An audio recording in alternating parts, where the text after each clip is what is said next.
Israel पर कहर बनकर टूटे हमास के लड़ाके, अब तक 600 लोगों की मौत। इजराइल के प्रधानमंत्री कार्यालय ने घोषणा की है कि सुरक्षा कैबिनेट ने देश की आधिकारिक तौर पर युद्ध में डालने के लिए कल रात मतदान किया और यह महत्वपूर्ण सैन्य गतिविधियों को अंजाम दे सकता है। दरअसल इजराइल पर हमास के लड़ाकों के बाद अब तक 600 से अधिक लोगों की मौत हो चुकी है। वहीं केंद्रीय राज्य विदेश मंत्री वी मुरलीधरन ने इजराइल में फंसे भारतीयों से सुरक्षित रहने की आग्रह किया है।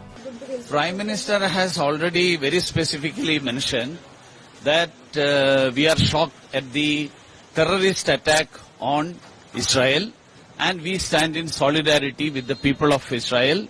We have sympathies for the affected people. So have you done any threat assessment? No, this is the it explains in detail whatever we have to say. Nothing more, nothing less. So what would be instructions like? What are the instructions? Instructions have been already given. The advisory has been issued by the Indian Embassy that Indians should be cautious.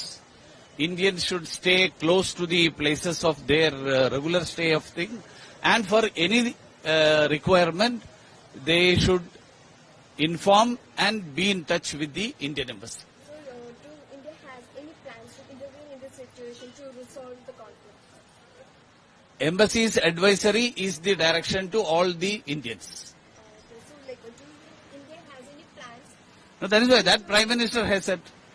That's CM Kejriwal ने मजलिस park metro station के पास C&D plant का किया उद्घाटन। दिल्ली के मुख्यमंत्री अरविंद केजरीवाल ने मजलिस park metro station के पास C&D plant का उद्घाटन किया है। शास्त्री पार्क में प्लांट का उद्घाटन करने के बाद लोगों को संबोधित करते हुए सीएम केजरीवाल ने कहा है कि आज कंस्ट्रक्शन और डिमोलिशन प्लांट शुरू हो गया है। अब जो मलबा दिल्ली के अलग अलग इलाकों से लाया जाएगा वो यह मार्बल टाइल्स में बदल कर उसका इस्तेमाल किया जाएगा। आज मुझे बेहद खुशी है कि यहाँ पे बुराड़ी में 2000 मीट्रिक टन का सीएनडी वेस्ट का प्लांट इनॉग्रेट किया गया है। सीएनडी वेस्ट मतलब मलबा। हम देखते हैं कि दिल्ली में जगह जगह मलबे के ढेर पड़े रहते हैं और उसकी वजह से गंदगी फैलती है। तो ये 2000 मीट्रिक टन का प्लांट बना है। यहाँ पे उस मलबे से ईंटें, टाइल वगैरह बनाई जाएंगी, जिसका बाद में इस्तेमाल तो रिसाइकलिंग होगा मलबा, और लगभग 95% के करीब मलबा जितना आएगा वो रिसाइकल हो जाएगा। ये देश का सबसे बड़ा प्लांट है और सबसे आधुनिक टेक्नोलॉजी से बनाया गया है। दिल्ली में लगभग 6500 टन मलबा डेली निकलता है। अब ये प्लांट बनने के बाद दिल्ली में लगभग 5000 मीट्रिक टन का मलबा प्रोसेस हो सकता है। 1000 मीट्रिक टन हम ओखला में बनाने जा रहे हैं और थोड़ा सा कैपेसिटी एनहांसमेंट करेंगे तो साल 1.5 साल के अंदर दिल्ली में जितना मलबा प्रोड्यूस होता है वो सारा का सारा मलबा जो है उसका रिसाइकलिंग होना चालू हो जाएगा। तो मलबे के एक तरह से दिल्ली को निजात मिल जाएगी। तो मुझे बेहद खुशी है। मैं नगर निगम को बधाई देना चाहता हूं और देख रहे हैं कि जब से आम आदमी पार्टी की सरकार बनी है नगर निगम में सब अच्छी खबरें आ रही हैं। पिछले 1 साल से पहले नगर निगम भ्रष्टाचार के लिए जाना जाता था। कर्मचारी जो हैं कई महीने तनख्वाह के लिए हड़ताल पे रहते थे, 2-2, 3-3 महीने तनख्वाह नहीं मिलती थी। अब लोगों को टाइम पे तनख्वाह मिलने लगी है और अच्छी बातें आ रही हैं। सफाई होने लगी है पूरी दिल्ली के अंदर, सीएनडी वेस्ट के प्लांट बन रहे हैं। टाइम लगेगा, मैं ये नहीं कह रहा सब कुछ ठीक हो गया, लेकिन अब अच्छी दिशा के अंदर, क्योंकि ईमानदार सरकार है एमसीडी में। इसराइल को लेकर लगातार सवाल उठ रहे हैं। पंजाब में बीजेपी सवाल उठा रही है आम आदमी पार्टी पे कि समय हो गया सरकार। इन्हीं लोगों का किया हुआ है, हमारा थोड़ी है। इन्हीं लोगों की पुराना इन लोगों का किया हुआ है, तो ये लोग इसके लिए जिम्मेदार हैं।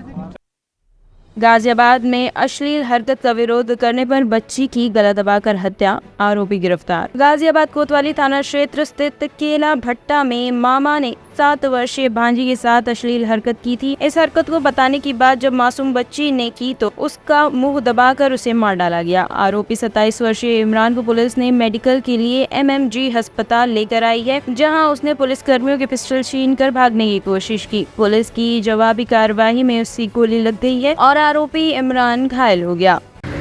कल दिनांक 7 अक्टूबर 2023 को थाना क्षेत्र कोतवाली में एक घटना हुई थी, जिसमें एक 27 वर्षीय युवक ने अपने ही भांजी जो कि 7 वर्ष थी, भांजी के साथ अश्लील हरकत करने के बाद उसका गला घोंटकर हत्या कर दी थी।